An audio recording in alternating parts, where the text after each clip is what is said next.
Yeah.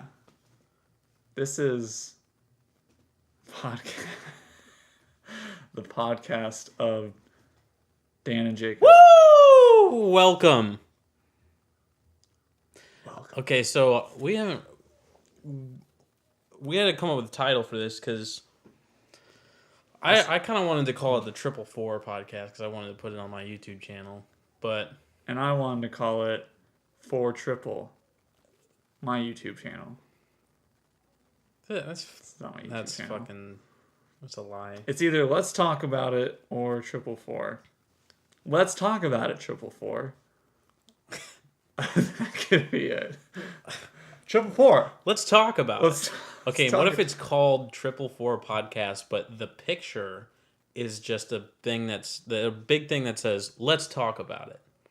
Okay, I can settle with that. Okay.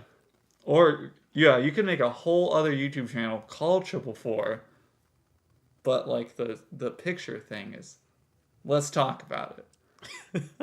So the Triplefour has become irrelevant at this point. It's just It's so that doesn't do much for you. No, I want to put it on my channel. So okay, so we can have clout. Let's talk about it, Triplefour. That's what's happening. Okay, so first order of business.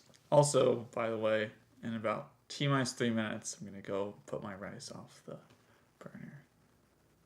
Okay, you could have just done it, and I would have, figured it out along the way. I just wanted to make sure you were ready. So I don't think that we necessarily need to talk about who we are. All of you already know. No, I think nobody knows. But nobody knows who we are. But it's not important. But they're gonna know. You're gonna know us in a spiritual sense, like of our voices. Not maybe not things about us, but maybe if you're listening closely, over time you might pick up a few clues. It's like it's like the Deadheads when they go to concerts and tape all the shows. I don't know. It's a metaphor for what these people anyone who listens to this is going to be a triple forehead. Let's talk about forehead. A forehead. Yeah, I like that. And then at the bottom it says, let's talk about it. What's up, all you foreheads out there? All you foreheads. First order of business is... Space. So we've completed a feature-length film to be released. Well, it was released kind of today. It was kind of released. Well, it was premiered. So it was already premiered. So you can call that a release. Yeah. But... the select 20 people. Why'd you do that? I have issues. But anyway, I'm going to put the link for the space in the description of this video so that my loyal subscribers can watch. I don't want to make it public quite yet because it is in festival consideration. Yeah. This video will just have a person's face. It'll be the new Greg video. Your previous Greg video. Or you can put it on the Greg video. Just Greg's face. What, for the image for this? Yeah. Okay. That's fair enough. If Greg ever finds out, that's the funniest part about the Greg thing because... Did you type in Greg on Google? Yeah, but then I went to page 6 and I found... No one ever goes to page 6. You went deep inside the Greg. Yeah, because that's how you find the real content. Like, okay, little pro tip for you out there. If you go on YouTube and you type in IMG_ and then any 4 letters, or not letters, any 4 numbers, you can find... On YouTube? On YouTube. You type IMG_ and then any 4 numbers, you can find, like... Basically, that is like the default naming system for iPhone videos. So when people just upload random stuff onto YouTube... so you can get, that's how you you experience the world. Is that how you found that dude who would just put like 5-second videos? No, that guy subscribed to me. Oh yeah. So if you're out there. Ooh. Rice time. I'll be back in T-minus. Whenever my rice T-minus. is up.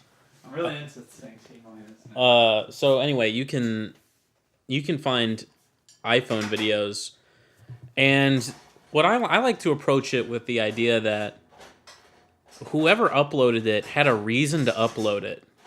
So there's usually something kind of interesting going on. Sometimes there isn't, and it's just like somebody batch uploaded a bunch of videos of them walking around in the park. But even that's still kind of interesting. You kind of get this voyeuristic, worldly experience if you browse YouTube's iPhone underbelly, as it were. I want to talk about the space more. But Jacob's in the bathroom.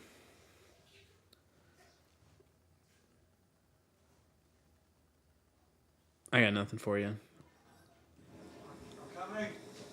I'm drinking a cool Ham's beer. Ham. I can't necessarily. Talk about it. Let's talk about it. I only drink porks.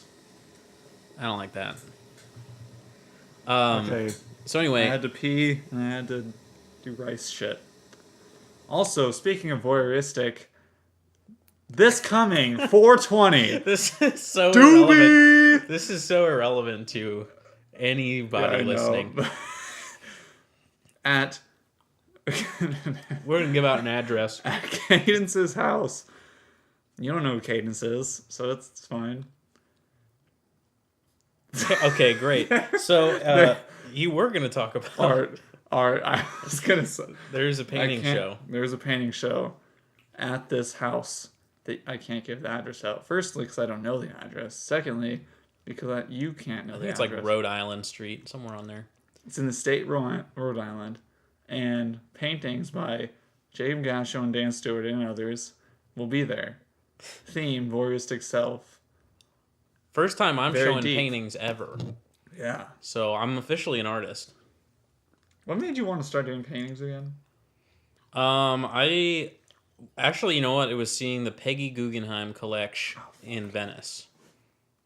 Was it the museum?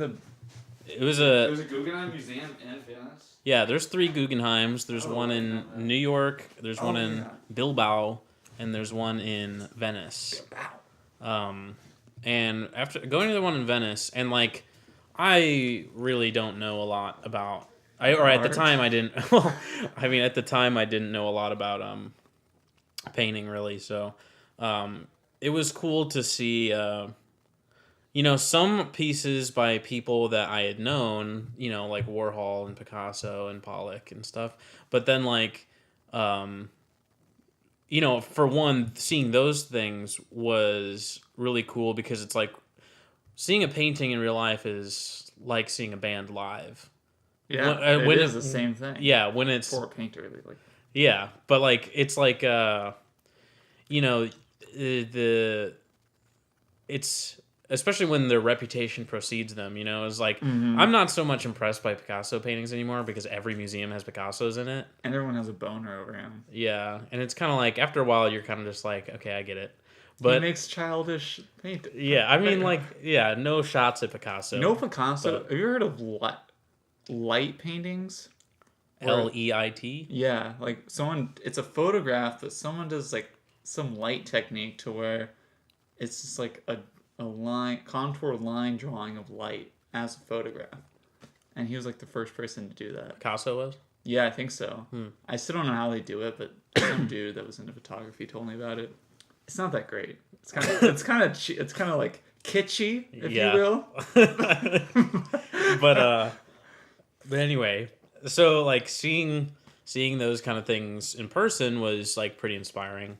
But then also seeing a lot of artists for the first time, like de Kooning and Magritte and like. Oh, you saw Magritte paintings? Yeah, That's though cool. I saw one, and it's actually a pretty famous one where it was like a light street light, and it was like at night, but there was a street light, but then the sky was like it was daytime. I don't know what it was called, but it usually comes up if you look up Magritte. I probably have seen it before. I can't think of it right now. I've seen he has this really cool painting I saw at the Chicago Institute of Art where it's the train coming through like fireplace thing. So I've seen that. I That's haven't a seen famous that one. I'd like to see the pipe one, even though I basically I mean, I've yeah, seen it. yeah. But it'd just be cool to see it because. Yeah, but anyway, just like experiencing both that and then also, going through the Biennale, although painting was not really present at the Biennale, because as a friend of ours would say, painting is dead. Painting is dead. And you know what? I could believe it. Painting a face. I mean, no one paints anymore, really. Right. It's just a select few of people. I think honestly, it's another thing that interests me about it is like there's space for it now. Yeah. I'm getting less and less interested in painting. I like painting still, but I'm more interested in other things now.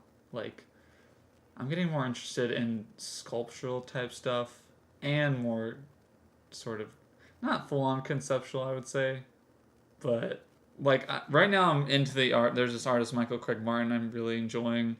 He's counted as a conceptual artist. Soul of Wit I've enjoyed a lot, and minimalist artists like Donald Judd, Carl Andre. So those types of things I'm getting more into.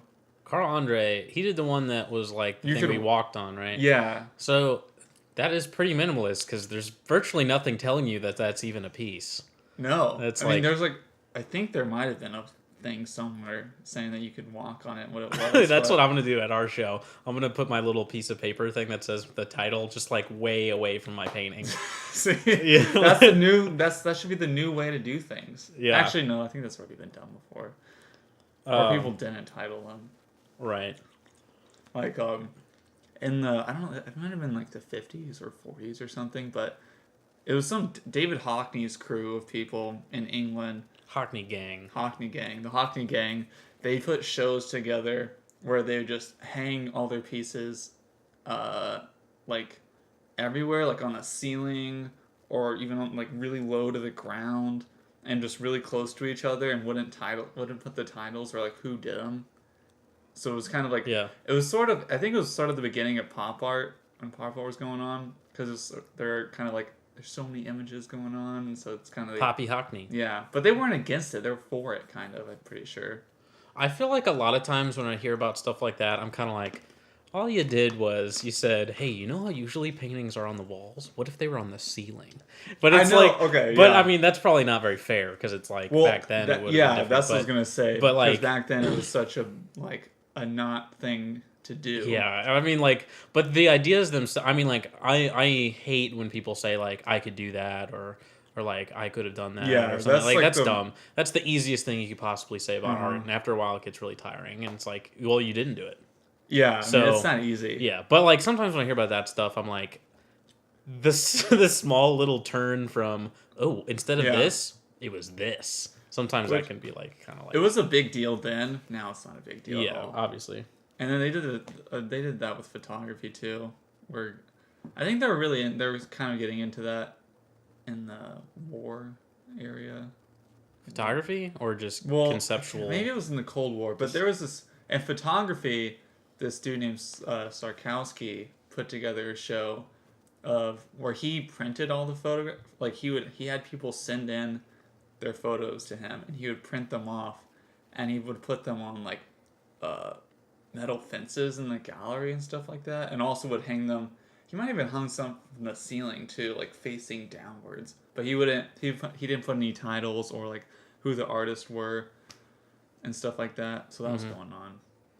Which is kind of a neat idea, I guess. Yeah. I like the idea of the artist not being kind of like obscured, I guess. Like the person not really like just because this person made it, I don't think that is really a big deal of what the art actually is. I'm on both sides of that in some ways because I agree with you when I see art that's like, ooh, I'm from Guatemala. Look at how my Guatemalan culture affects my art. And I'm kind of like, cool. I don't care. Like, make good art first. And then but on the other hand, I'm like, part of the magic of it is the idea of like, it's like the artist is like a figure and a celebrity and that kind of stuff. And like, it's kind of interesting. Like that's probably the most interesting thing about Picasso, if I had to say something, is like I That feel he's like Picasso. yeah, that His he name. is Picasso. Like it's like the idea. I mean, he reached celebrity status, like hardcore. But He's it's probably like the only art. So I mean, no Warhol Warhol. too, but Warhol, everyone knows. Everyone probably knows Warhol and Picasso. yeah. So like, I kind of like that. I like, but it gets to a point where it's like kind of annoying. But like, Mm-hmm. I would compare those two guys to Kanye West, and Kanye would love that Yeah. I did that. But like, it's kind of it's true. It's like Kanye is not necessarily making albums to make like like a new album, a new catalog of music. It's like Kanye is furthering the piece that is Kanye every time he releases See, an album. that is kind So of like cool. so it's like you're the identity of the person. It's like the artist is like a prism or something through Mm-hmm. which like all the influences and all the ideas come through them, and then they come out and they make art, right? Whoa. So it's like That's a neat idea. so like because that's how I've been thinking about it when I'm thinking like why do I like the things that I do like? And like so like you're talking about Bauhaus. Mm-hmm. It's like Bauhaus, the geometric shapes and the primary colors. Like I find that really compelling because I mean I can't 100% explain why, but it's like yeah, those are just the building blocks of all images. Like it's like those colors and those shapes. Guys seem though to not.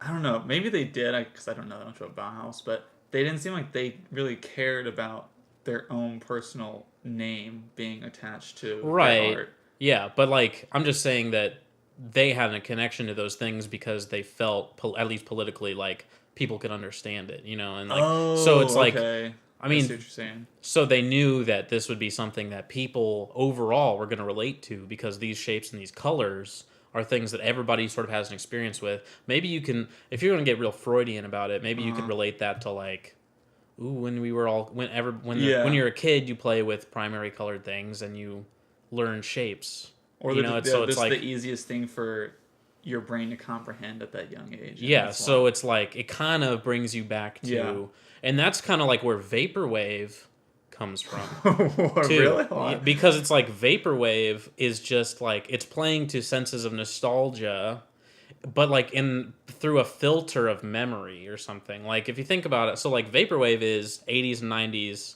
like pop music, but like it's through this hazy filter.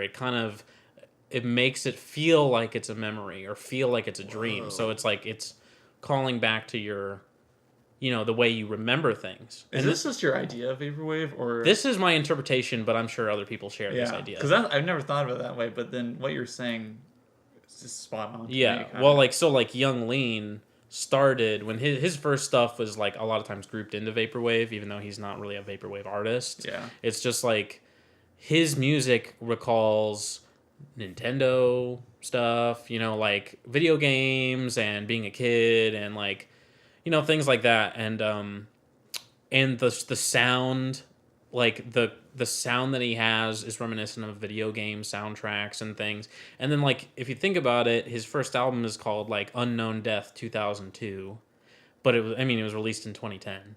So it's like, why name this 2002? I think it's the same thing as naming something like Summer 68, Pink Floyd, right? Okay, it's like so it seems like he's trying to relate to like maybe a loss of his childhood. Yeah, that he's trying to regain. And childhood for our generation is 2002. Oh yeah. So it's like, like if I think about 2002, I'm probably going to think about how I used to sit on the floor and play Star Fox, and stuff. And I think that's the kind of idea that he's getting at, is like the loss of innocence or whatever. So it's like, which that's interesting. Like I probably gave Young Lean too much credit, but that's how I interpret his stuff. You have that idea with a lot of the rappers, though. Yeah. What was I gonna say? Oh, I was gonna say, fuck. Oh, that's what kind of I think is difficult now for artists of our generation, mainly because we have the internet, so we can see all, like pretty much every artist that ever existed, we can see, and we can go back, like fucking centuries and see. But then so we can know how other artists did shit and we can recreate it or like be influenced by it, but it seems hard now to kind of It's harder to be original. Yeah, it's hard to be original. I think it's hard to speak to our own generation and like create something that really is pure and unique to our culture, which probably is where video art comes into play. Yeah, no, it's harder New to be media. original in the more traditional media. Yeah. So it's like that's why painting is dead. Because painting is really the medium. Yeah. So it's like it's been around. Unless the one thing you can maybe do is use painting in a way to explore its traditionalness and how it's kind of going away now. Okay, so this is something that I want to. Okay, so like I'm thinking that's what I mentioned earlier about how painting has how there's more space for it. It's like so here's what I've seen in movies because movies are also kind of becoming less and less original. So like what I've seen in movies is the movies that I really like that come out now are movies that embrace the fact that they aren't very original. So like for example, like an example of a have you seen movie? It Follows? Oh yeah. It Follows is great because it's unabashedly taking from John Carpenter movies and 70s and 80s horror and slasher. Yeah. And The Guest. Did you watch The Guest with I me? didn't see the... Oh, hold on, maybe Somebody watched The Guest with me. is recently. that with the military guy? Yeah. Oh, okay, yeah. I did see that. Okay, so that's another movie. That movie also picking from 80s things. So like in the 90s, people were getting more postmodern with movies. So you have Pulp Fiction and Scream. So this is like postmodern because we're not making fun of those things. We're embracing them. And I think that is as influences. Yeah, so like now that's almost like and it's like it's embracing the fun of movies. Like for me like Scream was all about like I mean Scream's amazing because I think it kind of does this too. Mm-hmm. Like it has fun too, but like Scream was all about like making fun of the rules of horror movies and stuff like that. But it's like now it's like just embrace those and make a fun movie. Edgar Wright same thing. Baby Driver is like takes a lot of stuff from 80s? Well, not 80s movies, but there's a movie called The Driver. One that he took a lot from. And then, like, I don't know, he just picks and chooses from things everywhere. And, like, I think those it's like pop art almost. Yeah. Like, but, like... For movies. But, like, but I really like that because it feels like a genuine love for movies. Yeah. And it's so referential that it becomes original again, kind of, I guess. that's kind of like where... Tarantino would come from then. Like he's kind of like he's like the Warhol of movies. It seems like. He's postmodern for sure. Like Tarantino just picks and chooses from stuff, and he transforms it into a more original thing. But like, so you're saying this influence thing? That's a postmodern thing.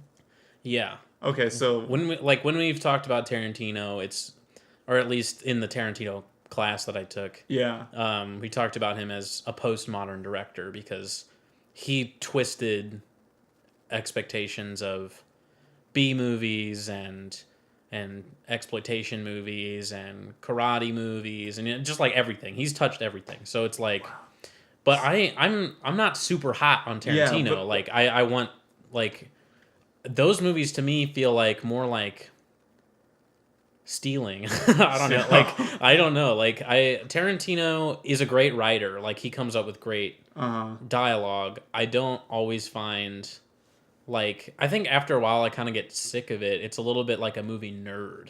You know, it's like well, if you're probably a different example because you know a lot about movies, but people who don't know a lot about movies, especially like me, like I mean now I know, but before like I didn't know he took all those influences from things. Oh yeah. So I enjoyed his movies, but I think once you find that out, you look at it in a different light. Yeah. And you can start maybe either you can enjoy it more or start to enjoy it a lot less. Yeah, and I still like some of Tarantino's movies. Like I'm really cooling on Pulp Fiction. I don't know why. When you're cooling on it? I'm cooling on it because That's I don't. bad, right? Yeah. Okay. So like last time when we watched it in class, I was thinking like, oh man, because like I don't know why. Well, how many times have you seen it? This is only the second time I've seen it. Really? Yeah. And you're already cool. Oh, I feel I'm like cooling. 20 times. Oh yeah. Well, I think it was because I'm just imagining all of the kids in college who have Pulp Fiction posters. Yeah. And I'm just thinking and like, they come in film school. I don't know. The movie's kind of full of itself a little bit, and like there's something about Tarantino effaces himself a little bit in his movies. You know, like what do you mean by that? Like, it becomes about how Tarantino. This is the thing about the artist becoming more important than the piece. almost. I feel Oh. Tarantino being like, "Ooh, what's Tarantino gonna do next? Is he gonna take from these movies next?" And like, Oh, I'm so not he's like I'm not as interested in that. Picassoing it or Warholing it.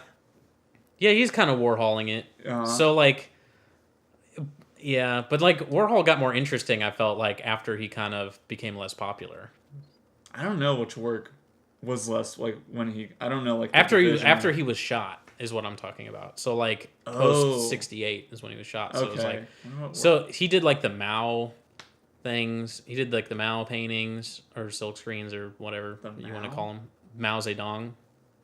Oh. And that's when also he started contracting and work for people. Like rich people would pay him to do a piece for them. Oh, really? Yeah. Sounds like you know more about Warhol than I do. Well, I watched a 4-hour documentary about him. Holy shit. So okay. But like so after he was shot, he started doing like different stuff. Like he was not doing many silk screens or paintings or anything by the end of the factory time. Really? What was he doing? Pictures and films. Oh yeah. Have you seen any of his films? I haven't seen any like. I've seen like clips from things. Are they? Because I've heard that they're really long with they're a few objects going they're in just and out. they're pure concept. It's not. Which it's doesn't not seem like a not film. something you can watch. Yeah. Like Empire is like 6 hours of just the Empire State Building or something. 6 hours? Yeah, I think so. Don't quote me, but Well, it's something see, like that. that's an interesting point though with regarding that. That's not something because I think I've tried to find a way to like divide or get away from thinking something's entertainment and then something that's for a different reason.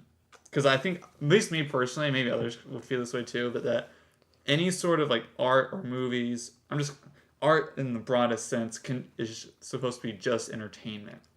And entertainment, I think, is No, I think everything is for entertainment, just in different definitions of entertainment. Yeah. Is that what you're gonna say? well, I mean, that's probably another good way to say it. Yeah. But that's kind of what I was gonna say. But entertainment, I guess to me and my limited view of seeing it is just something that you sit down and watch and are like, just really like into, like you're just, I guess, cathartic. Like Yeah, I mean, like, but that's a limited view of what entertainment would be and how you think of. well, how something should for be. some people, the entertainment is going beyond the cinema. Yeah, that's so. good. But then in the case for that Warhol film, if that's showing in a gallery, that can be just like someone walks by and sees it and can just stay there for a little bit and then just keep going. See, but I don't know if it was Yeah, displayed like that. I'm not sure either because I don't know anything about it. He also did a thing where he let balloons go into he let off these like silver balloons.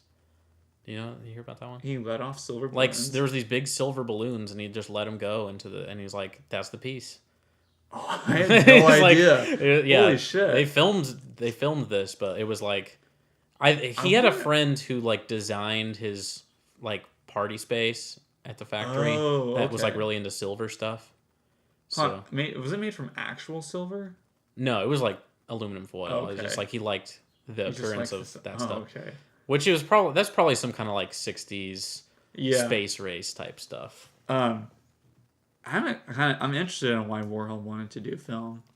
Maybe because it was a next thing. Like Yeah, but I mean, so that's another thing that I think is important about him is that he did new stuff so much. Yeah. Like, and I think that was a part of his appeal to begin with is like the silk screen process and making lots of the same thing. Really see, I probably don't have to tell you that. Well, no, that's the deal with abstract expressionist.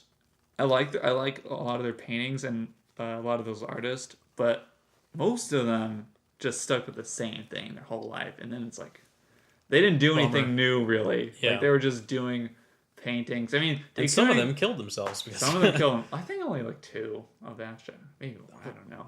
I'm sure there were lesser known abstract expressionists who. No, there is a lot of lesser known abstract expressionists, especially I think probably a lot of black ones too that don't really get talked about. Yeah. Well, I think like just in my exploration of like wiki art and like going into like lesser known people, there are a lot of abstract expressionists who just or like that the French abstract expressionists that I was looking at. Yeah. It's like there were a lot of them and they did like pretty similar work. So. Well, yeah, of course at that time New York was the big deal, and if you're like I think the first starting, I think it was called like the Sweet 16 or something. That was just like this main group of may or may not have. I'm pretty sure they started the abstract. Robert Motherwell. First generation. Yeah, first generation people. But I'm sure in that first generation there was other ones too doing it. It's like people in France or other countries. But America was the hot shit at that time. Johnny Painting down the street who nobody cared about. Yeah. Like Johnny. He would always show up. He would show up to the abstract expressionist meetings and be like, "Hey, what's up, Robert? What's up, Jackson?" Get the fuck out of here. And then be like, Who "Oh brought God." Johnny with us? Yeah, Motherwell was the mean one. He was like, I was like, did you bring Johnny? I'm sorry. He was Italian. "What was that?" He was Dutch. I don't know a Dutch accent. I'm sorry. That's a de Kooning impression. He did bronze sculptures, which were I've never seen. De Kooning did? Yeah, I've never seen them in person, but they were kind of neat, I guess. There's a cool guy now that I recently got into looking at. A guy named Sam Gilliam. He's kind of known as a color field painter, but what he does, he takes like big ass tarps and kind of does like colored field paintings on them, but he like lets them hang from like the ceiling or on like street objects or some shit. And those are really cool. So that's like he's kind of a painter, but more of like experimental painter. So I like his stuff a lot. But I don't know how we got to this. Yeah, I don't really mean to talk about art too much. No, so, that's all we talked about. Yeah, I know. New topic of conversation. We didn't really get into the space very much. Maybe we should talk about the impetus for that. Okay, yeah. So, we saw this film called The Room. I want to say that The Room was probably the starting point for me. That was, I think you were more the person who came up with the idea of the space, but The Room was like the pure inspiration of how to go about making it, I think. Well, yeah, I mean that, but also like, for me at least, The Room is incredible. Not in the sense that like, for me it's not so much about like, look how dumb this is, that's funny. Yeah. Like look how bad this is. Which like, a lot of people probably would see it that way. Yeah, I mean that's the typical thing. Uh-huh. Like for me, it's a whole nother thing though. It is really. I mean, like it's a story. It's a real life narrative that is just an artifact of. Yeah, especially after seeing Disaster Artist. Yeah, that made me think of it a lot differently, or at least Tommy Wiseau made me think of him a lot differently. Yeah, that definitely like solidified the mythology of it. Uh-huh. I felt like seeing The Room. I was like, wow, like look at this guy. He believed. He believes. He was in. And I'm like, man, if we're not in like Tommy is, what are we doing? So it's like all he did was said, I'm gonna make him. I want to do a Tommy accent, but I was like, I want to make a movie. He was just like, I'm gonna make a movie, and then did. So it was like, and then I think at the same time, and I think a lot of times things that make me make big choices are like a lot of different angles. Like it just seems like right at the moment. And like I feel like at the same time I was looking through those Amazon movies. Oh yeah. And on Amazon Prime, there's just like so many bad, like homemade feature films. But that's kind of inspirational way. I know it was because it was like they did it. Yeah. So like, I mean, they were terrible. So I was like, I can do this. So we we're like, all right, let's do it. I think at first we might have said, let's just do this weekend. No, we did say that. Yeah, we were like, all right, and this weekend we'll make a whole movie. And Jacob's eating rice for an hour. Yeah, it was going to be, at the beginning, like a 30-minute scene of you eating rice or something. And then we filmed about 5 minutes of you eating rice. Yeah. And then we were like, okay, this is too much. And then we we're like, all right, we got to have some kind of plot. And then it kind of just fell into place from there. Yeah, I don't even, honestly, I don't remember the plotting of, like, how we plotted it. Like, I don't remember coming up with I think I remember sitting on the couch and us just being like, all right, what are movies about usually? I was thinking about names, I think I remember. Well, like... The J-Com thing. I'm pretty sure that you came up with the whole, like, loan shark thing. Really? Like, needing to get money. I feel like... maybe we needed to get money. Because that's kind of like an easy... Like, hey, what are movies about? Oh, somebody needs to make money, I guess. We're going to get money. Boom. I mean, that's what life is about. Ooh. You're going to get money. See, the space... It's kind of about life. It's about life. Change the title to The Life. But, it took like a month. Yeah, it took a good if while. not more. Because I remember I definitely remember starting before Thanksgiving break. Wow, really? Yeah, and then because I remember going home and being like, we started making a movie, and then we were like, and then we came back, and I want to say we finished by. Did we have it finished before we went home for Christmas? I think so. Yeah, because We did. you were still working on editing. Yeah, Like no, I remember I during the showed month of people over January. Christmas, so Yeah. we definitely finished it. So it was probably like a month and a half, maybe. Uh-huh. So, yeah, and I mean, this new major announcement, the new film, we got a whole new one, 100% scripted, which The Space is not. Film. The title is Meeting People, so get excited for that coming soon. Yeah. That one's just gonna go straight to YouTube. I'm not gonna submit that anywhere. Okay. I wanna spew my work out onto the world. And I guess it should be maybe it should be said. Well, I'm the main character in Meeting People, but because The Space was more of like I feel like you're you the main and me character in The thing. Space. Oh, I feel like I think I'm the main character in Space too. But I was gonna get at, like, The Space. I think was more of a collaboration, and this one is almost purely you. Yeah, so I have to take the. Yeah. So this is like more of like your pure vision of how things should be. This is like 3 of my visions. 3 of your visions. It's like when we started making it to. Do you remember? At one point, I had this idea about like incorporating the Beatles into a script. Oh my god, I completely forgot about that. I feel like that nowhere. I think that kind of became this in some ways because Meeting People where you were gonna have me meet the Beatles. Meet the Beatles, but like this is sort of like that. Yeah, because like at the end you would have announced that this is the Beatles. No, that wasn't the twist. What was the twist again? I don't remember what the twist was. It was somehow people would know that this was the Beatles, but also you wouldn't say it was the Beatles. Oh, okay. Now I kind of remember that. And that kind of relates to how. And we're back. Anyway, Meeting People. No, so coming this spring. That's gonna be up before May ends for sure. Yeah, because it's pretty much done. Yeah, we got to shoot one more scene, and then it's gonna be ready to go. Can't even work on it this weekend because my laptop isn't working. So you can still work on it, but I have to go to school. You'd have to go to school. And then I don't think I really. It is weird as hell. It's a weird movie. That's what I was saying. Excuse me. It feels like that's why I said it's like 3 visions because it's like there's the inciting idea, and then there's what the script says, and then there's what we actually filmed. Oh, and it's like it's kind of all over the place, but that's how things work. Yeah, I guess. I always wondered like how actual directors do shit. I have to say that I learned more in making The Space and this than I have in all of my film classes. You know, like yeah, you have a big beef with film classes. I do. Do other people feel that same way? Do you know? For the most part, I think people do.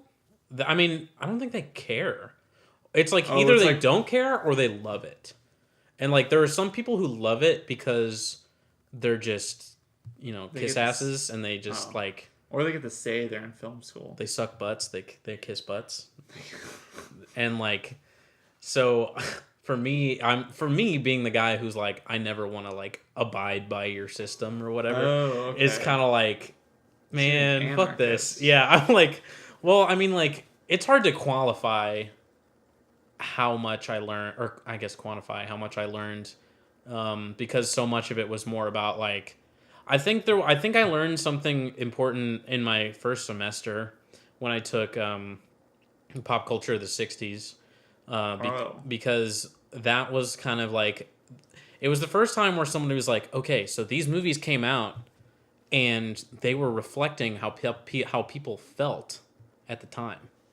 So it's like, here's a movie about like open relationships, and that's about the sexual revolution. And then here's a movie about civil rights, and that's about civil rights. And here's a movie about, like acid and like how people got into drugs. And So so movies about acid? yeah, Easy Rider. Have you seen Easy Rider? No, I haven't seen that. We should check it out.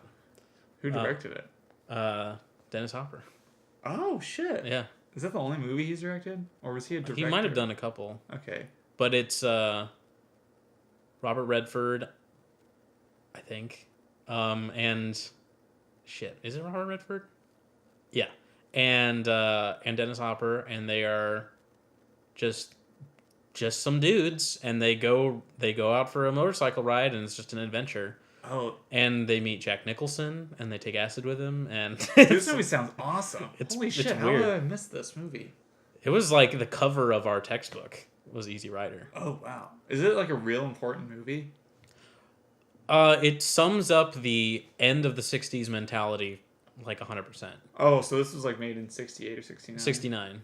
Okay. Maybe it actually came out in '70, but like if you're aware of like the theory of like the long '60s, sort of how like the '60s was like really happy until it wasn't.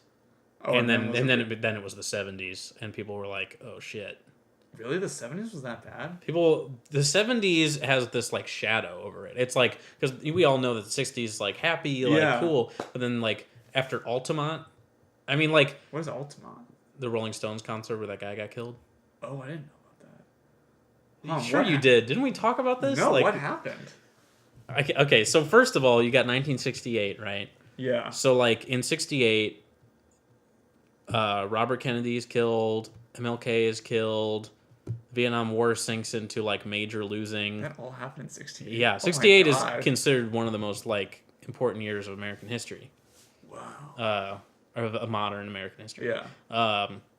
But like, you know, and there was lots of rioting and like police brutality and people getting killed left and right, and like that's when like the '60s sort of started to fold in on itself, and then by '69.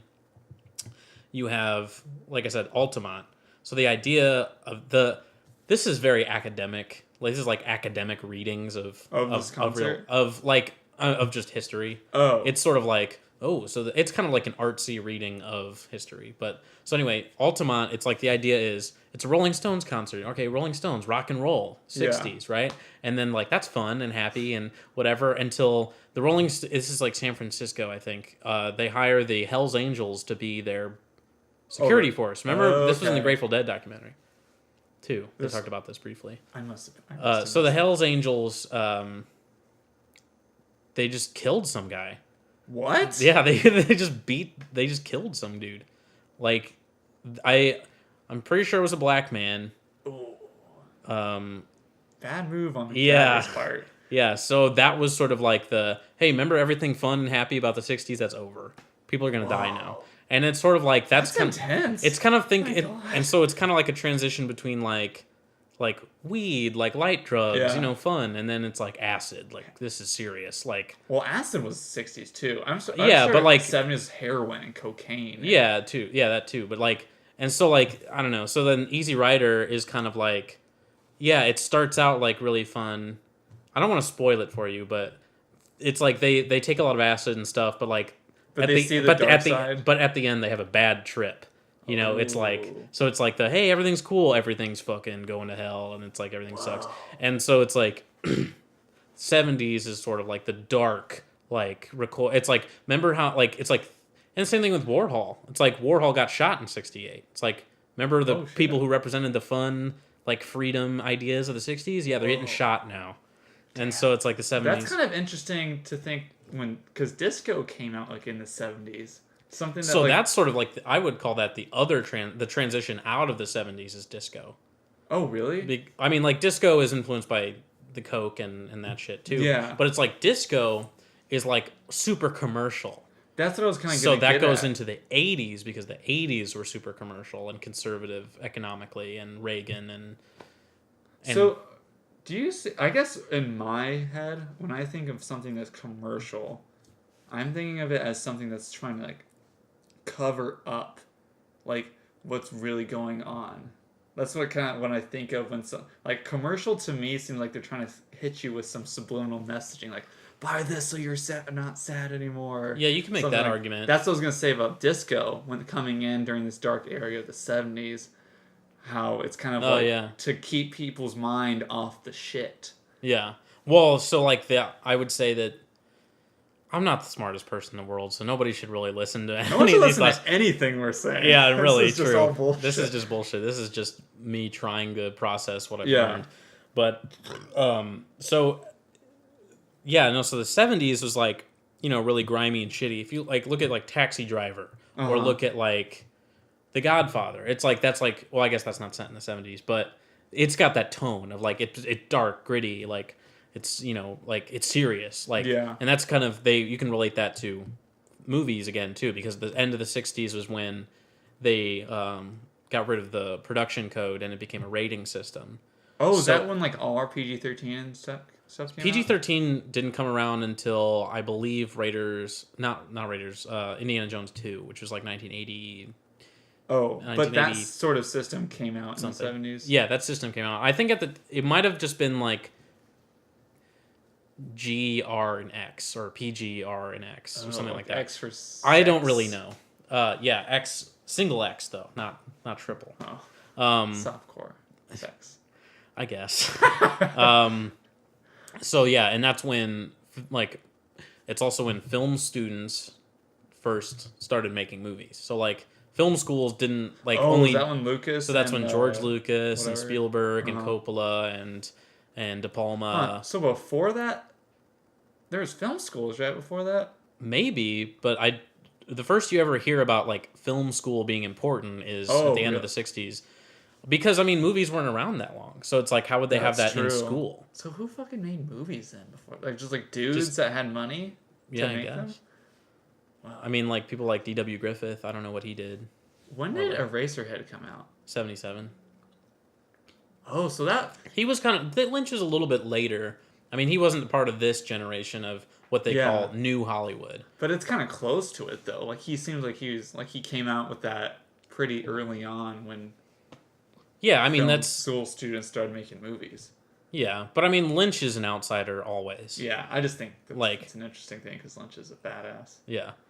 But anyway, so they call that New Hollywood. The idea is like, it's the '70s. Things are serious now. But also, we can make any kind of movies we want because we have the rating system. So it's like we don't have to limit ourselves to being things approved or not approved. That was what it was beforehand. Oh, so Hollywood would just be like, this is shit or this is awesome. Yeah, sure. But then this now, is shit. But now it's like they could rate it, and so they would give like the consumer notice. Like, this is G, so you can choose to see this or not. Right, but it allowed them to like make more violent stuff. It was just like you can't have like bloody violence in movies until this point, really. Wow. So it's like that's a real difference. Like it's like the difference between like somebody getting shot and then all they do is go, "Oh, I'm shot." You can't really see it, but I'm shot, and like blood coming out. So like that was the idea. And so in the '70s, it's like, okay, we're making like serious movies, and these are people who have studied past movies, films from French New Wave and Japanese films, and like that's what those guys in film school were studying. So they had a broader knowledge than people in the past. Yeah, so like saw was their other like their so they were starting to take film seriously as like a real art and not just something that like makes money. So that's where you get those movies, Godfather and Star Wars is actually funny enough, kind of like the disco thing, because it's like Star Wars that came out in '77 too. So like Star Wars is partially the reason it exists is because they could make toys. Really? It's like they knew that they were going to be able to make toys. Was that an afterthought though?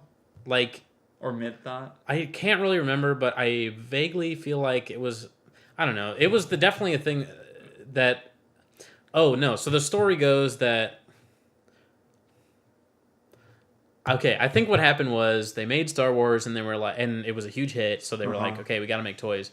There was a small company that had the rights to it, that they bought that beforehand, and it was just like the toy thing. Yeah, so they had the rights to merchandise Star Wars, and so like they were like, they made the on it. biggest investment ever, you know, because like Whoa. they had no one would have known that Star Wars would be that big. Damn. And so it was like Star Wars. It was like, okay, now we got lunch boxes, action figures, all that stuff. That's part of the commercial aspect of the '80s. So it's like we're going into the '80s. Movies are not just about art anymore. It's about making money.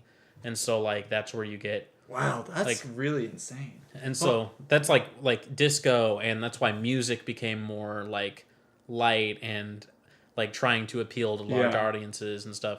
The New Hollywood thing, that it's actually, I find it really interesting. They say there's one specific movie that ended the New Hollywood idea, which is it's called Heaven's Gate, which is like by Michael Cimino, was the director.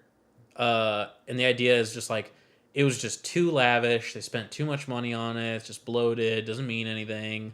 Too long. And then at that point, people were like, okay, fuck this artsy movie stuff. I'm ready to see Back to the Future. I'm ready to see slasher movies that come out every single year. And that's kind of like the 80s path. Well, Han, so was art house films like a really big in the 70s then? Do you know?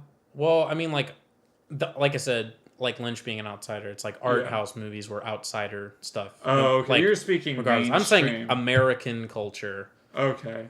That's how I refer. That's all of this stuff. But if you want to get like I was talking about earlier, it's the same deal in England, kind of, because in England, and I think you'll appreciate. That's what I was going to ask you about other countries. So like England was similar because England in the 80s had Margaret Thatcher, very conservative leader, right? So she like was she a politician? Yeah, she was the prime minister. Whatever. Yeah, and I think it's prime minister. Yeah. Sorry, I'm so ignorant. Yeah, so she was really conservative, and just like in America, because London and England had the same type of 60s and 70s as we did. And then, so like, a working class was like, you know, everybody was kind of put into like working class thing. Like the gap, the wage gap, as we say, was really wide. So it was like, so you have in the 80s a lot of people. So in England, it wasn't like necessarily about that commercialization of music. It was like, I'm sad because my life has no meaning because I'm going to not I have no dreams because like all my dreams are crushed because I'm just going to be working class all my life. Yeah. What bands from England in the 80s were talking about being sad all the time? I'm asking you. There's an easy answer. The Smiths? Yeah. Oh, so shit. yeah, so it's like the Smiths, and then this is where shoegaze comes from too. Really? Yeah, because shoegaze is also kind of sad. It's also kind of melancholy, and it's also about like, you know, the blurring of, I guess, stuff. I don't know. It's kind of melancholy, and then going into the 90s, it's sort of a revitalization of happy music as a response to that stuff.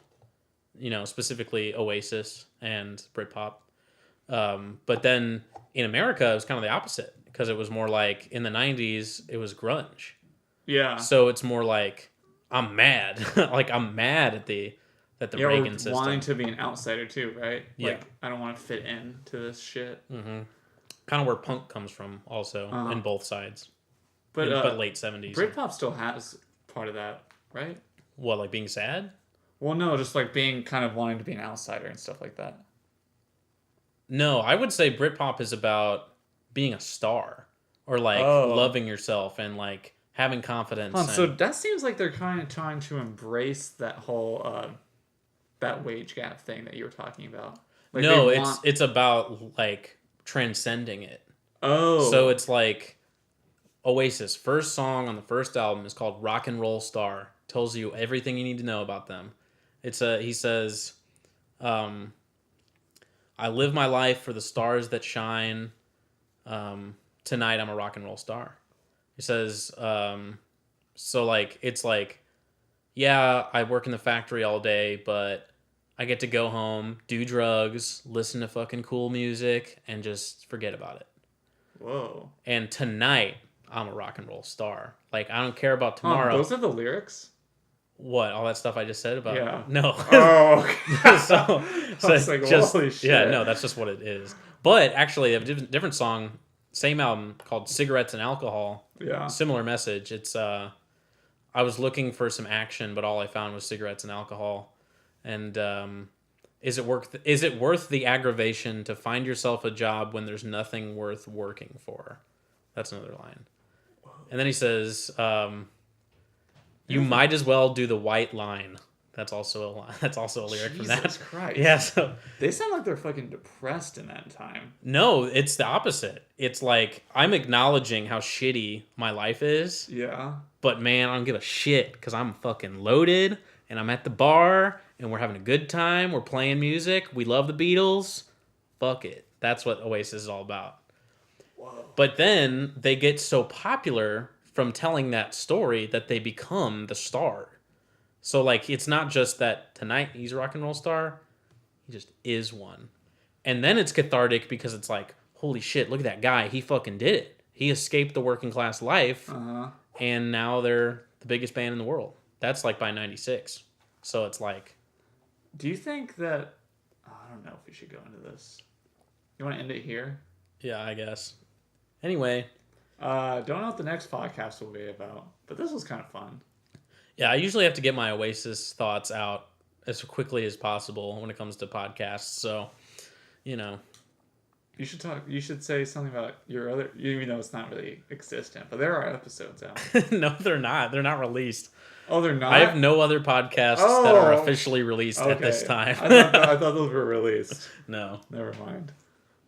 But Dan does know a lot about Oasis. Yeah, I don't know what we'll talk about next time. We're talking about art this time. Maybe I was telling some thought while you're talking. I was like, oh, I wonder if we should pick like a certain, like, what if we did like something that we didn't know of, or maybe knew a little bit about and learned more about it, and then talked about it on here. Like the band Chicago. Like the band, even though I still feel like I don't know a lot about them. All I know is that they fucking suck. Fuck you, Chicago. Fuck Chicago. I'm an Indianapolis man. Not really. I didn't like that joke. I've never been to Annapolis. Indie-Appolis. Indie-Apples. Okay. Anyway.